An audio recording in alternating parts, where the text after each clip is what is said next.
Tuloy-tuloy na po tayo sa ating topic for today. Magandang araw sa inyong lahat. Sana nasa mabuti kayong kalusugan sa araw na ito. Maupay nga adlaw ha iyo nga tanan, hinaot nga maupay an iyo panlawas yana nga adlaw. Maayong adlaw kaninyong tanan og hinaot nga anaa kamo sa maayong panglawas karong adlawa. Maayong adlaw sa inyo nga tanan. Kagkabay pa nga maayo ang inyo panglawas subong. So ongoing na nga yung pagbubusisi ng impeachment cases na inihain para kay Sara Duterte. Nung nakaraang araw ang pinag-usapan dito at dinesisyonan ay yung tungkol sa sufficiency in form at nakatawid na nga yan doon sa phase na yan, doon sa part na yan na merong sufficiency in form. So today, ang pinag-uusapan na yung sufficiency in substance. At yun nga ay ongoing sa ngayon. Pero gusto kong pag-usapan natin yung nangyari kahapon na kung saan makikita mo rito kung anong ng mga tipikal na ugali, tipikal na pagkilos, mga pananalita ng mga supporters ni Sara Duterte o yung mga makadigong Duterte na kung tawagin natin ay mga DDS. Dito ipinakita nitong si Marcoleta, itong si Congressman Marcoleta na anak ni Senator Marcoleta na bukod sa iisa ang kanilang style ng buhok pero mukhang mas matindi ito na hindi ginagamit ang kokote. Sablay na sablay itong si Congressman Marcoleta doon sa mga sinabi niya na sinita niya yung presence nitong si Kiko D na kung saan gusto niyang palabasin itong si Kiko D from the hall ng lower house na maraming kumontra naman dito dahil nga wala pa namang ginagawa yung tao. At ang nakakatawa rito yung ginamit niyang salita na yung kanya daw premonition. Premonition niya lang na may gagawing hindi maganda itong si Kiko D. Now, I must acknowledge that yesterday was an interesting day. We witnessed a fascinating display of foresight. A moment when a colleague sought to act on a premonition to address some matter before it even happened. But today, we leave the world of premonitions behind. We are not fortune tellers. The Honorable Marcoleta. Point of order. This is not directed to the members of the committee. Madam Chair, our good friend is not a member of the committee. Yeah, but I can. Perhaps It's a you point can of just order. manifest Or just instead of raising a manifestation. point of order. Manifestation. All Not right, directed- you may proceed, Honorable Marcoleta. This is not directed to the members of the Justice Committee, but I observed the presence of Mr. Kiko D from the audience. Though he was allowed to be an audience in the proceedings, despite his withdrawal of the second impeachment complaint, I suggest that he observe proper decorum. Because if you remember, May we know the action of the Honorable D or Mr. D, which is not consistent with decorum? I'm just speaking from experience when the Which means he hasn't committed any yet. not yet, but as a forewarn, as a premonition, as a premonition, as a premonition, as a premonition, as a premonition.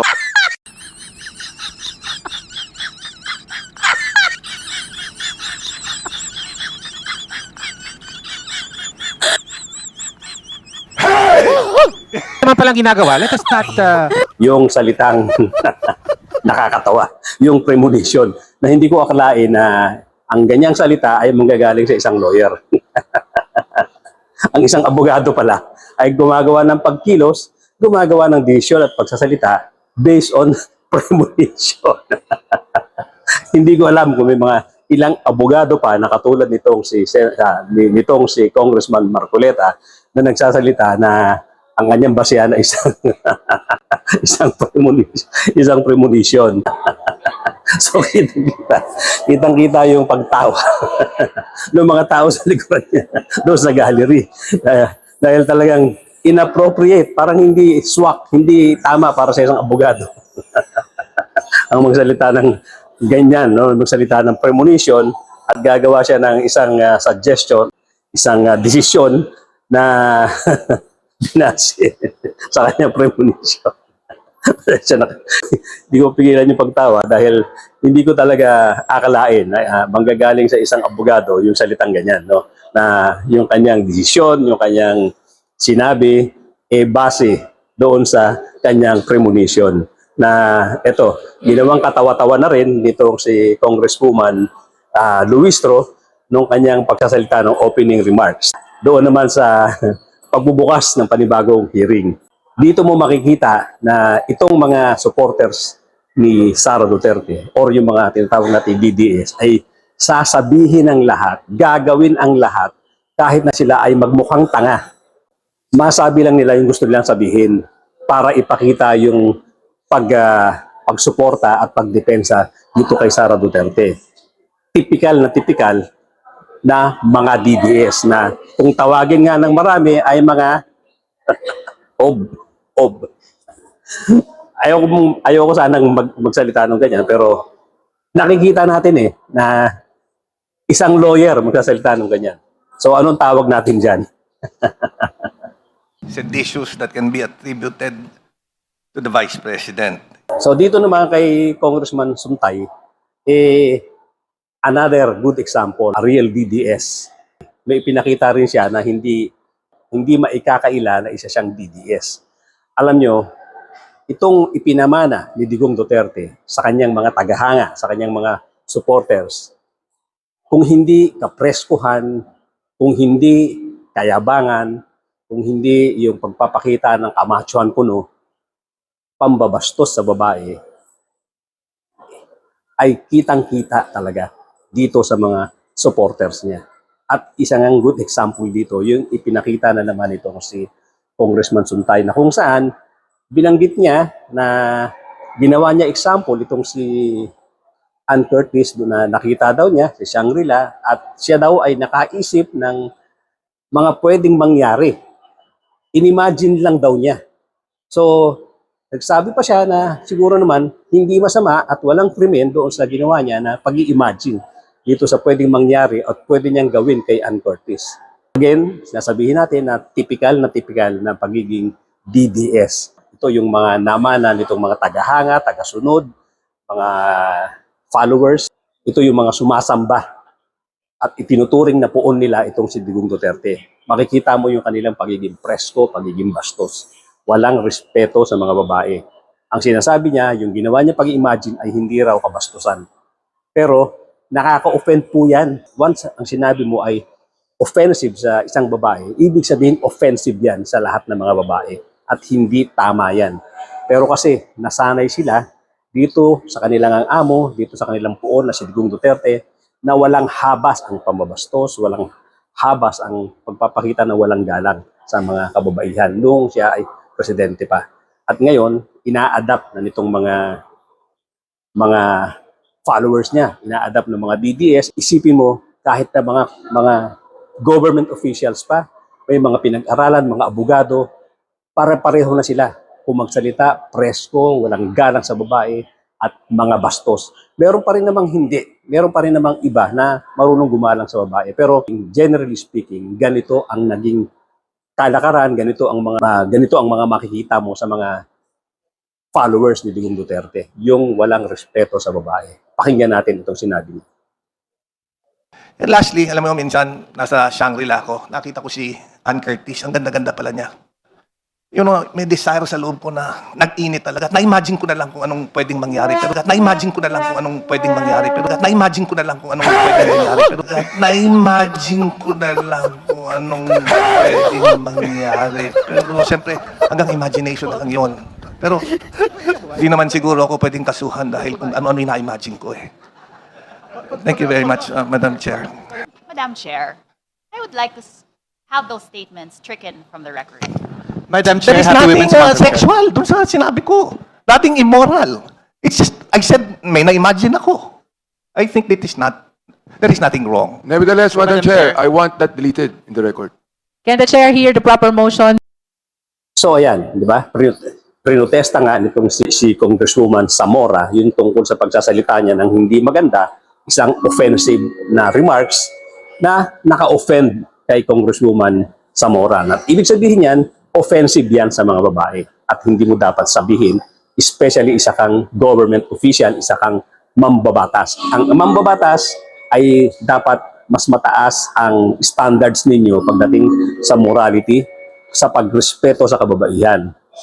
At hindi mo pwedeng ikatwiran na walang masamang intensyon, hindi bastos yung mga sinabi mo dahil nga pag ikaw ay isang elected official, especially mambabatas, dapat mas mataas ang iyong standard pagdating sa paggalang sa mga kababaihan. At mabuti na lang, hindi pinalusot ito ng mga congresswoman dyan at pati si Congressman Abante. Hindi nagustuhan ang kanyang sinabi at pina-strike out nga sa record ng Kongreso, sa record ng hearing yung kanyang sinabi. At again, uulitin natin, kitang-kita dito yung ipinamana ni Digong Duterte sa kanyang mga tagahanga, yung mga kanyang followers, yung mga DDS.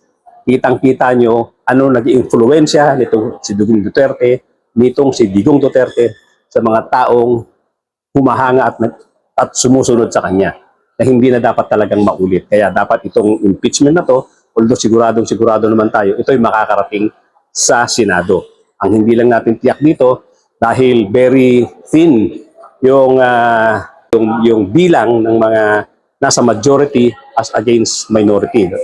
Ang minority dito ay nasa 8 katao as against 15 na naandi dito sa majority. Manipis po yan. At ang inaalala natin dito, ang ibang senador diyan sa majority ay po pwedeng bumaliktad at hindi bumoto para sa conviction.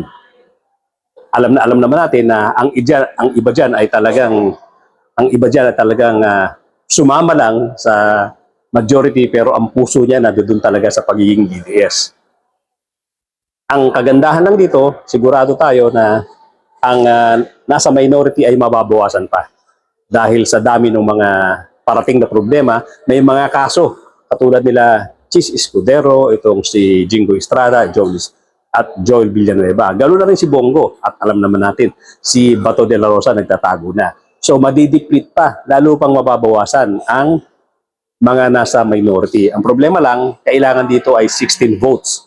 So may kahirapan na makuha yan, pero tinitiyak ko na pag lumabas ang mga ebidensya, lalong-lalo na yung sinabi ni Senator Trillanes na mga bank records, pakapalan na lang po talaga ng mukha kung itong mga nasa majority at ilan dyan sa minority ay hindi boboto para sa conviction.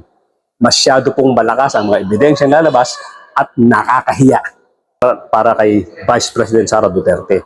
Kahihiyan niya itong malaki at sobrang kapal na ng mukha ng mga senador na hindi boboto sa conviction pag nakita nila yung mga ebidensyang ilalabas.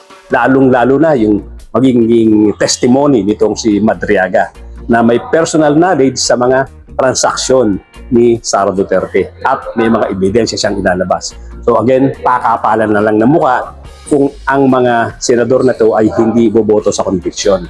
Pero alam naman natin na kamukha nung nangyari kay Supreme Court Chief Justice Corona na nung una, kukonti lang yung sumusuporta sa impeachment. Pero nung makita nila yung volume, yung dami ng mga ebidensya against Corona, nagbaliktaran at nagkaroon ng support yung conviction na siya ring inaasahan nating mangyayari dito. Anyway, hanggang dito na po muna mga kapatid, mga kabayan. Thank you so much for joining today.